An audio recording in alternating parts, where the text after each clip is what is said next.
Shorts contrasting बात कर रहे हैं। एक कह रहा है लॉ ऑफ अट्रैक्शन जो है वो कंप्लीट झूठ है और दूसरे कह रहे हैं कि लॉ ऑफ अट्रैक्शन 100% साइंटिफिक है।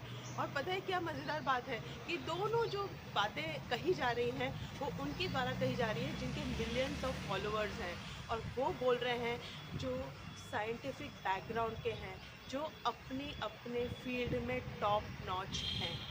और ऐसे लोग जब दिग्गज लोग जब ये दो बातें बोल रहे हैं तो उसका क्या मीनिंग है, कौन सच है कौन झूठ है? तो ना कुछ सच है ना कुछ झूठ है, क्योंकि हर बात कॉन्टेक्स्ट के ऊपर डिपेंड करती है।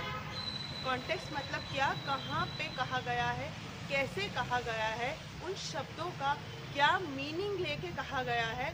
अगर वो समझ में आएगा तभी ये समझ में आएगा कि दोनों कह रहे हैं वो अपने अपने तरीके से कोई इम्पोर्टेंट बात समझा रहे हैं। पर अगर आप ये मान लेंगे कि ये सच या ये झूठ है, ये पर्सन सच बोल रहे हैं ये झूठ बोल रहे हैं अपने अपने हिसाब से, जो लोग लॉ ऑफ अट्रैक्शन में मानते हैं उनको लगेगा ये क्या झूठ बोल रहे हैं, तो उनसे आप सीखना बंद कर देंगे। और ऐसे ही वाइसी वर्सा। तो आप दोनों जो दिग्गज हैं उनसे कैसे बने रहें, उनके साथ कैसे सीखते रहें, वो जो बातें कह रहे हैं वो तभी कर सकते हैं जब आपके पास ये क्वालिटी हो कि आप कैसे कॉन्टेक्स्ट को समझें।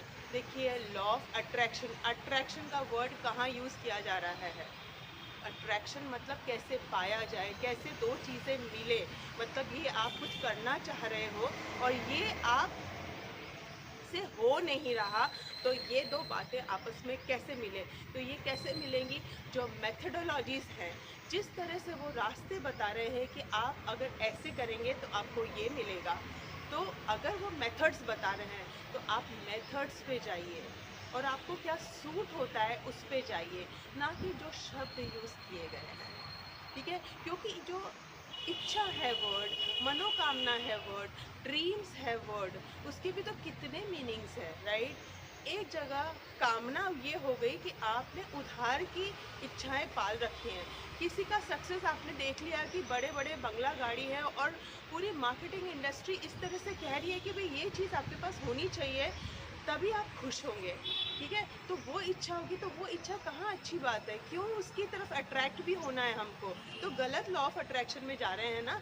तो पहले तो समझना पड़ेगा कि इच्छा, कामना, पैशन, आपको लाइफ में क्या करना है, क्यों करना है, किससे आप दुनिया में कुछ दे पाएंगे, अपना एक्सप्रेस कर पाएंगे। तो वो सारी चीज़ें समझना ज़्यादा ज़रूरी है, ना कि ये फैक्ट्स और फंडास जो